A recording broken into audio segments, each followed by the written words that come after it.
Señaló en las últimas 24 horas que la salida era política y para ello se necesita la unidad del arco opositor. ¿Se puede hacer eso? A lo mejor se puede. Se logra resolver ese problema, unirse el arco opositor. Complicado. Abad, ¿qué tal? Buenas noches, ¿cómo estás? Buenas noches, ¿qué tal, Toño? A vos y a toda la audiencia de Péndulo. Bueno. Programa viejo del periodismo chaqueño, sí los hay, ¿no? Sí. Nicolás, ¿cómo estás? ¿Qué tal, Donino? Buenas noches para vos, para Abad y para toda la audiencia. ¿Cómo andas? Estamos cumpliendo este año 40 años en el aire ininterrumpido. Me acuerdo, Carlos Tenef, yo estaba haciendo radio, y me dice, sí, Tonino, ¿por qué no hacer un programa de televisión como hacer la radio acá? Y me digo, la verdad que no pensé nunca, pero... Y fue en el 85, ahí arrancamos. Y Florencio era el gobernador. Así que... Toda una vida, ¿no? Vos eras... Yo fui subsecretario de Hacienda de Baroni. Exactamente. Y ya estaba tu programa. No sabía que había empezado en el 81, pero ya estaba tu programa porque me invitaste alguna vez cuando fui subsecretario de Hacienda. Abad, dame tu primera impresión de lo que estuviste diciendo. Cristina. Mira, el tema Cristina, yo primero te digo, coincido totalmente con lo que dice Capitaní, que esto hay que buscar una solución política independientemente de la pelea judicial. Independientemente de la pelea judicial que tiene que llevarla adelante Cristina. Yo creo que es muy útil, sobre todo porque hay mucha gente joven que no conoce mucho de historia, y creo que es muy útil recordar esas cuestiones. A Irigoyen, cuando le dieron el golpe en el 30, lo llevaron a Martín García preso. Le destruyeron la casa. Las hordas salvajes del golpe en contra de Irigoyen en el 30 fueron a destruir la casa del corrupto y senil Irigoyen. A Perón en el 55, el artículo que se te ocurra del Código Penal le hicieron, lo degradaron, le sacaron la pensión, le sacaron el sueldo de general, todo lo que se te pueda ocurrir del Código Penal lo acusaron a Perón. Años litigando en la justicia ese tema, aún con Perón en el exilio y obviamente proscripto. Y así pasó con... El tema de Cristina, digamos, es de una barbaridad jurídica que no tiene nombre. Yo fui presidente de Vivienda. Si yo hubiera sido un coimero, ¿qué responsabilidad tenía Capitanich de que yo haya sido un coimero en Vivienda? La presidenta no licita, la presidencia no adjudica, la presidencia no hace pagos. Eso lo hace Vialidad, el Ministerio de Obras Públicas, la Subsecretaría de Obras Públicas. La presidencia, ¿cuáles son las pruebas en contra de Cristina? Mira que leí de este tema. Cunio Libarona, en un reportaje... me olvidé, te iba a contar lo de Cunio Libarona. Me olvidé de Isabel. Isabel le hicieron un juicio por la utilización de los fondos reservados para gastos personales. Debe haber sido la única persona en la historia de este país que llevaba anotados los gastos de los fondos reservados. Entonces le encontraron un papel donde, entre otras cosas, había comprado jamón crudo con los fondos reservados. Eso era el motivo de uno de los juicios que tenía Isabel. Y se chupó 6 meses aislada en el Mesidor. Perdón, 6 años. 6 años aislada en el Mesidor. Desde el día que dieron del helicóptero, la subieron a un avión al Mesidor. Pero te digo el motivo del juicio. Sí. Por haber comprado jamón con los fondos reservados. Que además ella llevaba un control de los gastos de eso. Cristina, dicen, he leído de hace rato que vengo leyendo los temas de esto, y no a través de medios afines, sino opositores. 3 pruebas fundamentales. Una conversación donde el contratista, Lázaro Báez, le dice al de Vialidad, me dijo la señora que me pagues. Es como que vaya alguien y le diga a Slim, che, me dijo Coqui que me deje un trabajito en la cámara. Claro, digamos. que me dé un contrato. Todos los días. Todos los días, y eso, todos los días. Yo cuando estaba en vivienda, en el INSEP, en ATP, me pasaba eso todos los días. Empresarios que me venían, che, ya hablé con Coqui, que me pague, por favor. Gente, adjudicame una vivienda, me dijo Coqui. Por supuesto, todo pasaba por un sedazo. La otra prueba es la firma del decreto. La firma de un decreto donde cambió el beneficiario del fideicomiso, lo hizo a Vialidad y supuestamente ese decreto... Es un acto de gobierno. Los decretos, para que llegue a la firma del presidente de la República, pasa por 25 oficinas técnicas y de distintos sedazos. Ministerios, que cuando llega a la... Yo cuando firmaba una adjudicación de una obra en vivienda, tenía la firma de planeamiento, de operativa, de otra dirección, de otra gerencia que no me acuerdo cómo se llamaba, y el último después de todo, de Contaduría de la provincia, de Fiscalía de Estado, el último sedazo después de todo eso era el de mi asesora en vivienda. Cuando tenía el gancho de mi asesora en vivienda que me decía, está todo bien, yo recién ahí firmaba. Sí. Yo tuviera que haber leído cada una de las licitaciones en vivienda, todavía estoy adjudicando licitaciones del año 2017. Perdón, del 2010. El 17 ya estaba en renta. Del 2000. Es una locura.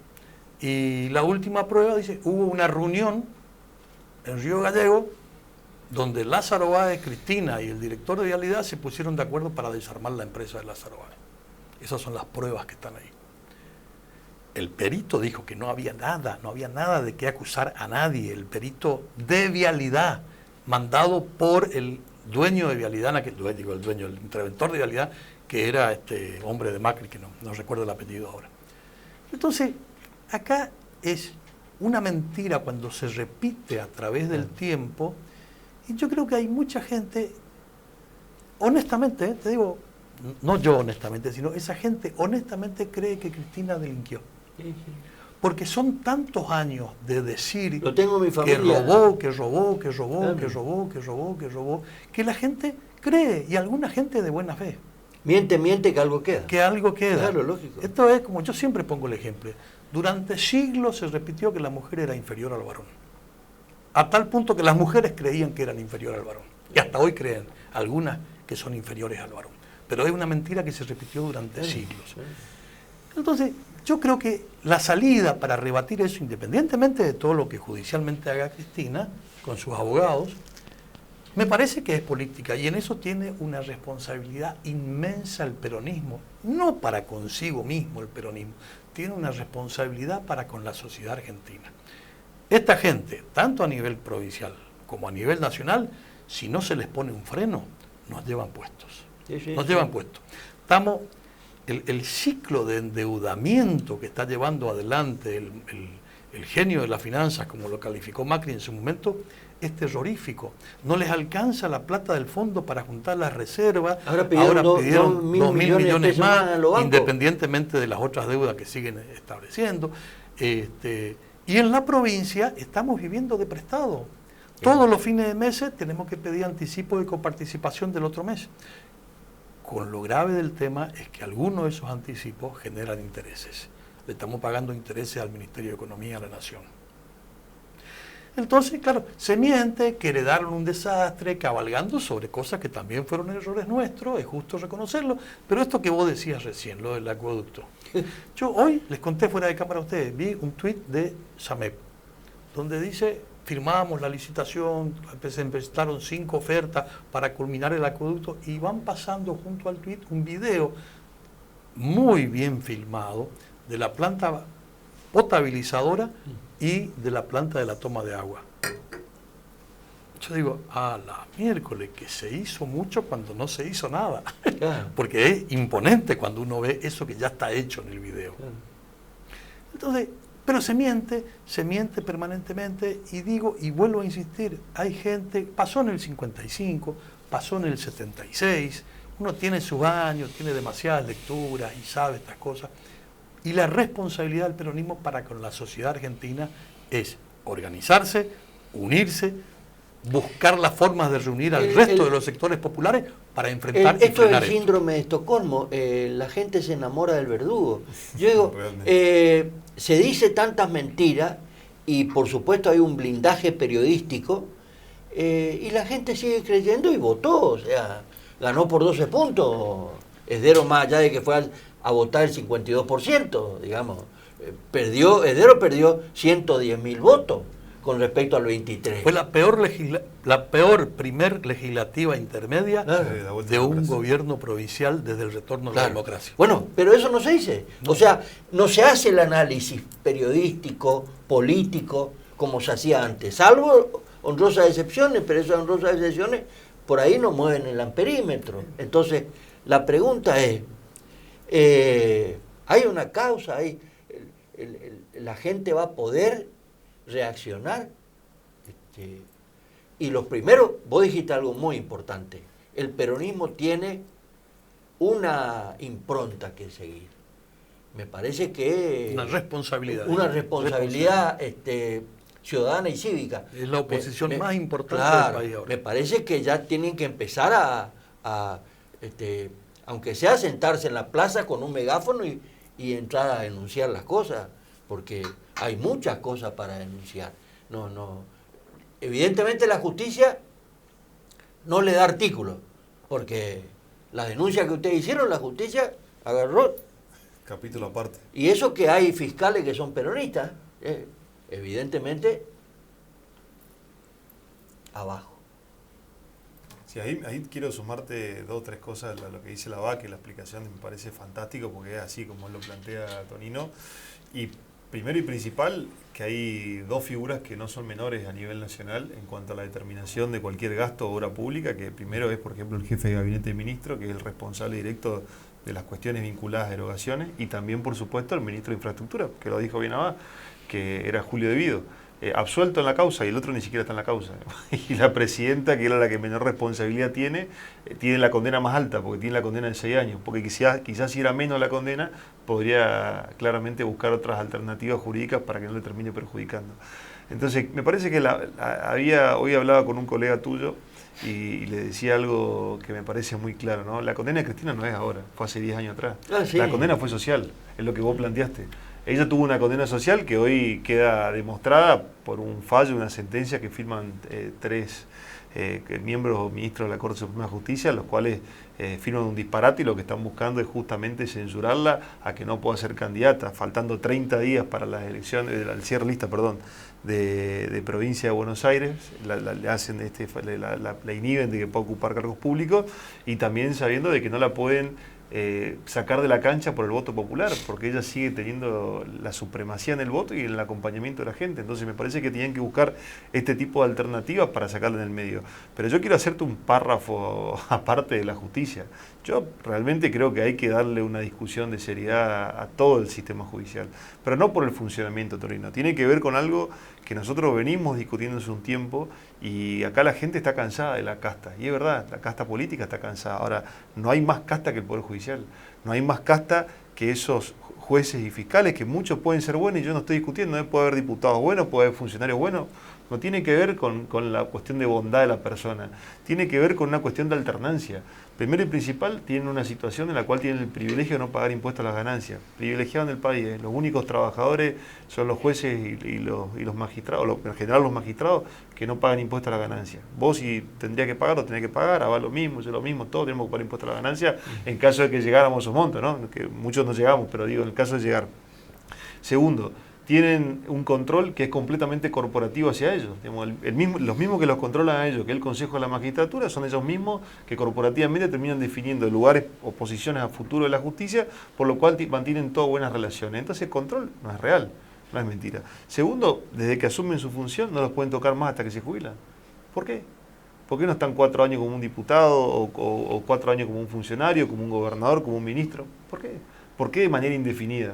¿Por qué tienen el privilegio ellos de tomar las decisiones de la vida de los ciudadanos como se les plazca? Hay situaciones gravísimas que pasan hoy en la justicia, donde incluso acá en la provincia del Chaco, el Superior Tribunal de Justicia, las mismas cámaras que se tienen que manejar a nivel... ¿Por qué no se hace una ley? Pero se intentó, hay que modificar la Constitución para los mandatos. Se mandó, Coqui mandó en el 2019. Mira, en el 2019, vos te vas a acordar, Tonino, había 3 ejes fundamentales que planteó Coqui en campaña. Uno era la reforma constitucional, la descentralización municipal y la cuestión de la agenda digital. La agenda digital se dio propiamente por la pandemia, que nos hizo un avance extraordinario y que ayudó muchísimo. Pero la reforma constitucional no se puede avanzar nunca. A los 10 días que Coqui asumió, convocó a la oposición, no fue nadie. Todos los mismos diputados que hoy son oficialistas, no fue ni uno, cero. Ni los de más experiencia, ni los de menos experiencia. Entonces, realmente es una situación bastante compleja que nosotros tenemos que poner en discusión. Porque me parece clave que la justicia pase a eso. Yo pregunto y digo, ¿está el peronismo del Chaco en condiciones de enfrentar a esta unión de la derecha y de la dictadura militar como es Dero y compañía, habiendo quinta columnistas? Porque Oncheruk es un quinta columnista, digamos, salió diciendo que él está de acuerdo con la Corte Suprema, con el fallo de la Corte Suprema, y si la Corte Suprema dijo que Cristina es corrupta, será corrupta. ¿Cómo ese tipo se está hablando de que quiere para el peronismo, pues llegar a ser candidato a gobernador? ¿De qué estamos? O sea, vos no tenés que hablar, vos no tenés que decir nada. Le dicen por ahí a un dirigente, hay que ser verticalista. ¿Y dónde está la democracia entonces? ¿De qué democracia estamos hablando? Insisto, vos dijiste bien algo, pusiste el dedo en la llaga. El peronismo tiene que asumir la responsabilidad histórica de liderar la oposición. Bueno, ¿van a liderar en serio o...? Sí, yo creo que tenemos las elecciones en octubre y obviamente el peronismo, obviamente yo hablo del peronismo del Chaco, pero creo que esto toca a todo el peronismo del país. En primer lugar debe prepararse para que Milei no tenga quórum propio y mayoría en el Senado. Porque vuelvo a insistir, con todo lo que están haciendo, y ellos están en la ola y mucha gente le cree y tiene esperanza en este momento, y está bien, y yo no cuestiono a la gente, porque la gente por ahí se basa en las emociones y en las vivencias del momento, pero nos llevan puestos. Si nosotros no empezamos a frenar esta cuestión, nos llevan puestos. Yo le decía al otro día, he visto balances de empresas, te voy a decir por qué. Salió el ministro Abraham asombrado a explicar que la coparticipación había caído mucho en el mes de mayo. Que mayo es siempre un buen mes, lo mismo que junio. Por supuesto, siempre, históricamente, mayo fue un buen mes para la coparticipación y junio también. ¿Por qué? Porque los dos impuestos más importantes de la coparticipación son IVA y ganancias. Yeah. Tenemos el aguinaldo, repercute mucho, se paga a veces a mediados de junio o a mediados de mayo ya se paga el aguinaldo, eso va al IVA, a la coparticipación, pero en mayo se paga ganancia a las empresas que cerraron ejercicio el 31 de diciembre. La caída de la recaudación de ganancias en mayo está clarita. Le fue mal a todo el mundo, salvo las grandes empresas financieras, las grandes empresas oligopólicas del país, las grandes empresas que manejan el oligopolio de la alimentación en el país, pero a las empresas les fue mal. Yo he visto balances de gente que facturó el 30% a valores constantes de lo que facturó en el 2023, del año 24. He visto uno que facturó el 3%. Claro, era una empresa constructora. Claro, está quebrado. Por supuesto, el año 24 no hicieron ni un cordón cuneta. Entonces, era natural que la coparticipación en mayo cayera.